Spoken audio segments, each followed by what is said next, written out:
question number 26 says, in the first example from the polynomial function investigation, that first one, whoever was team 1, had x minus 2 and x plus 5 squared. So the factor x plus 5 repeated. Okay? That's what we call a double root. Okay? So question A wants to know, what effect does this squared factor have on the graph? Okay? It's going to cause the graph to flatten out, or the fancy word they use is tangent, at the corresponding x-intercept. The non-fancy word is that it bounces. Part B, whoever's team number 5 had this equation.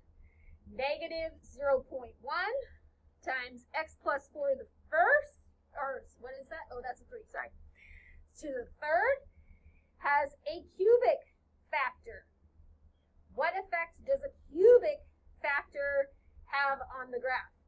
Okay. Polynomials that have different factors, all different factors have humps. But in this case, since all the factors are the same, that polynomial will just bend. Okay? Wherever that number is. What was that one? Negative 4. At negative 4, we just have like this kind of bend where it flattens out and then goes back the other direction. That one's also negative, so it's going to have in behavior that goes down as well. Okay? Question number 27. Leave that so if your people are still writing. Okay. Question number 27 says, you can use a number line to represent the x values for which a polynomial graph is above or below the x-axis. The bold parts of each number line below show where the output value of the polynomial is positive, that is, where the graph is above the x-axis, and the open circles show locations of the x-intercepts or roots of the function. Where there is no shading, the value of the function is negative. The graph is below the x-axis. Sketch a possible graph to fit each number line, and then write a possible equation for each polynomial function. Each number line represents the x-axis for a different polynomial. So I'm going to do the first one with you, and then when you're done in your group of 4, you're going to come back and do B, C, and D. And it's not that hard, it's just the directions are a little weird. Okay? Basically, at any point you have an open point, that's where you're going to have one of your factors. So right here, that one's going to be the factor of x plus 3, because if you plugged in that negative 3, that's where you get 0, right? Also, at negative 1, you would have the factor x plus 1, and at 4, you would have the factor x plus 4. But this shading and such is where they want you to be above the x-axis or below the x-axis. So between negative 3 and negative 1, you want to be above the x-axis, okay? Between negative 1 and 4, there's no shading, so you want to be below the x-axis. And from positive 4 on all the way to positive infinity, you want to be above. Oh, and we didn't talk. Before negative 3, you want to be below. So your graph would look roughly something like that sketch. Okay? Notice on some of them, they have 2 shaded areas next to each other. So that's where it's going to, well, I'll let you guys see what it does. It's going to stay above the x-axis. Okay. Question number 28.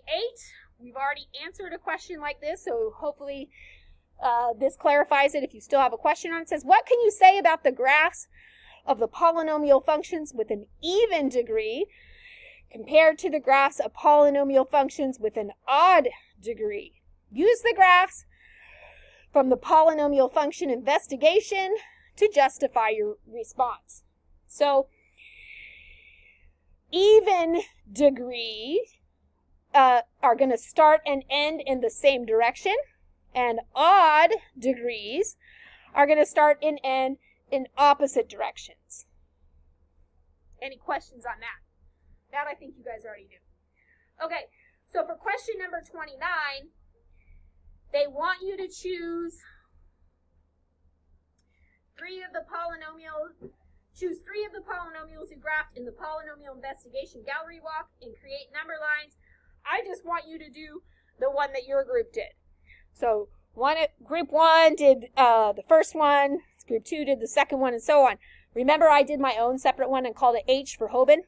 Okay, so this is mine. If I remember showing you, mine looked a little like this, where I had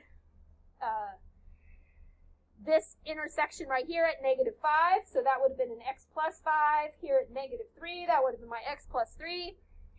Here at +1 would have been an x minus 1, and here at +2 would have been an x minus 2, right? So anywhere above the x-axis should be solid, or that thicker line, and anywhere below, like as in from -5 to -3, you wouldn't do shading, okay? You would just have the number line. And then from -3 to +1, you'd have shading. From here to here, you wouldn't have shading. And from 2 on, you would have shading, okay? So that's how it works. Here, you can see I shaded here, and shaded here. So you'll just go back to whatever one your group did, and you guys will figure that one out together. Okay? All right, question 31 says, without using a calculator, they want you to sketch the graph of the following functions. Doesn't have to be a perfect graph, they just want a rough sketch. Okay? So based on the equation, I wrote down as much information as I could. If you just have a factor of x, that's where you're going to cross at 0, right? If you have a factor of x plus 1, you're going to cross at -1. If you have a factor of x minus 3, you're going to cross at +3.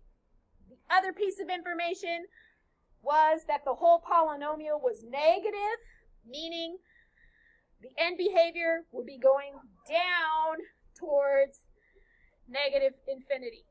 Okay, so the largest number 3, from there it's going to be going down. I know I need 2 more intersections, so I go here and here. Okay, in your groups of 4, you guys will try B and C together. All right, this one has a double root here, and that one has a triple root there. Okay, anybody still right? All right, we have one more page. Page 9.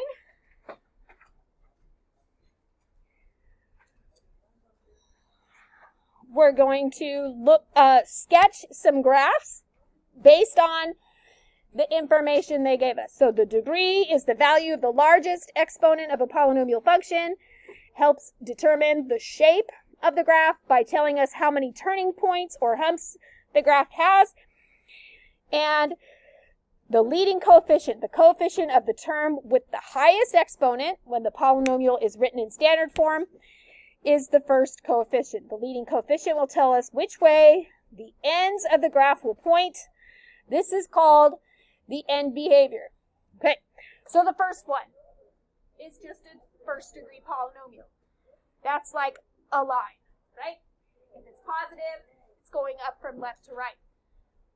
In the box below it, when you get into your groups, you're going to draw the same line, except for it's going to have a negative leading coefficient. So instead of going up to +infinity, it's going to go down to -infinity. Okay? All right, in the next box, we have a second degree polynomial with a positive leading coefficient. It's basically a parabola opening up. So when you have a negative, it's going to do something else, right?